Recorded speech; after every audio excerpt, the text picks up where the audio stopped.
Hello everyone, today's notes are on matrix operations, and a lot of this work should be review for us, but it's a good review for what we've got coming up. So I've got two matrices here, matrix A and matrix B, and we need to be able to add, subtract, multiply these matrices. So to add two matrices, what it really means is we want to add their corresponding parts. So A plus B, we're going to look at the upper left corner first, then the upper right corner, then the lower left corner, and then the lower right corner. And there's our answer. And notice also matrix B plus matrix A would give us the same answer. To subtract two matrices, we can subtract their corresponding parts. So upper left, upper right, lower left, lower right, and there's A minus B. Now notice this would not be equal to B minus A. Because you change that order, it will change the answers for a subtraction problem. Next problem here, 3a, this is what's called scalar multiplication. It means multiply this matrix by a scale factor, which is 3. So that just means multiply each of the corresponding parts by that number 3. Relatively easy. Okay, I hope none of these gave you any kind of a challenge so far. Matrix multiplication is where the challenge begins. So to multiply two matrices, I'm just going to line these up. So first matrix and second matrix. What we do is we look at the rows of the first matrix and the columns of the second matrix. And when I do this, I like to circle those things.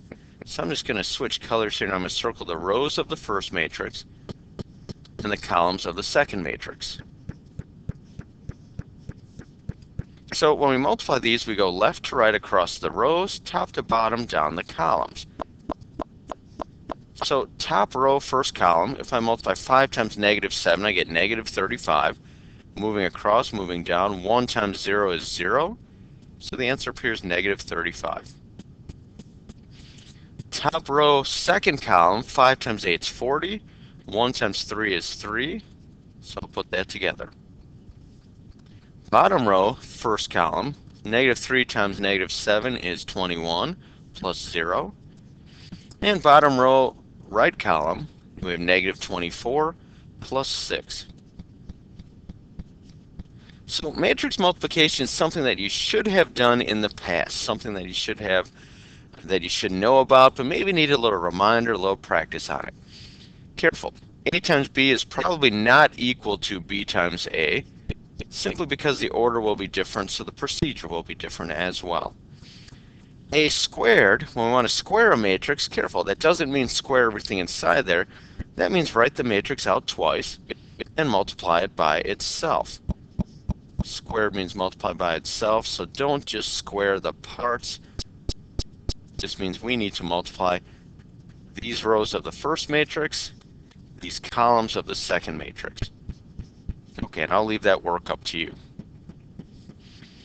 Okay, now one idea that we're going to run into over the next week or so is that an identity matrix is a matrix that looks like this, with 1s across the diagonal and 0s in all the other places. Now identity matrices have to be square, but they can really be any size. So this is also an identity matrix. And if you think about it, if you multiply this matrix by any other matrix, you'll get the original matrix what you started with. It's like multiplying by 1. So the identity matrix is similar to our regular multiplication. It is similar to the number 1. Okay, we're not going to use that right now, but that's an idea that's going to come up over the next few days. So keep that in mind. The identity matrix is a matrix with 1s across the diagonal and 0s in the other spots. All right, let's look at one last problem. So in this last one, we want to multiply matrix C by matrix D. Now notice matrix C is a 2 by 3 matrix. Matrix D is a 3 by 1 matrix. When we multiply these, you may have learned a little trick in your Algebra 2 days, that if you line up those dimensions, if the middle dimension matches up, then yes, these can be multiplied. And the outer dimensions are going to be the dimensions of your solution. So this is going to give you a 2 by 1 matrix for your answer. Now D by C, if we line up the dimensions of D and the dimensions of C, notice the middle dimension does not match up, which means we cannot multiply these matrices, so this is not possible. Some people write no solution, some people write like an empty set, but basically we can't multiply these matrices because those dimensions do not match up. So let's just practice getting that first one taken care of. So I've got matrix C, which I'll rewrite over here. And I'm going to multiply the rows of matrix C by the columns. Hey, there's only one, so I should say the column of matrix D. And just like before, I like to circle the rows of the first matrix and the columns of the second matrix. Now I know this answer is going to be a 2 by 1 matrix. So just 2 rows, 1 column. So multiplying or looking across the first row and down the first column, we could say 3 times 5 is 15, 4 times 2 is 8, 5 times 4 is 20. If we add those 3 things together, we get 43. Second row, same column, negative 6 times 5 is negative 30, 2 times 2 is 4, 1 times 4 is 4. Adding those together gives us negative 22. And there's our answer. Now this last point I have down here, your calculator can do these operations. So if I pull my calculator out, and if I go in my matrix menu, I actually already entered in here what we needed for matrix C and matrix D. So if you take a look at matrix C, I've got exactly what's here, matrix D, the same thing.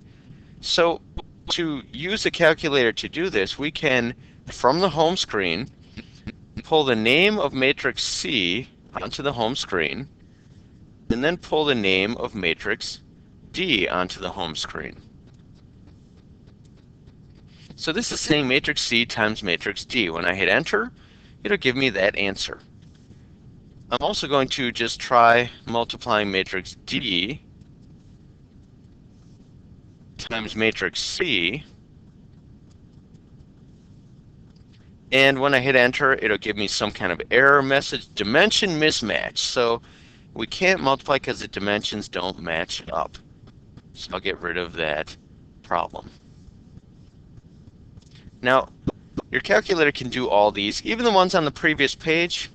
Your calculator can do all of these as well. However, it's probably less work to just do these by hand.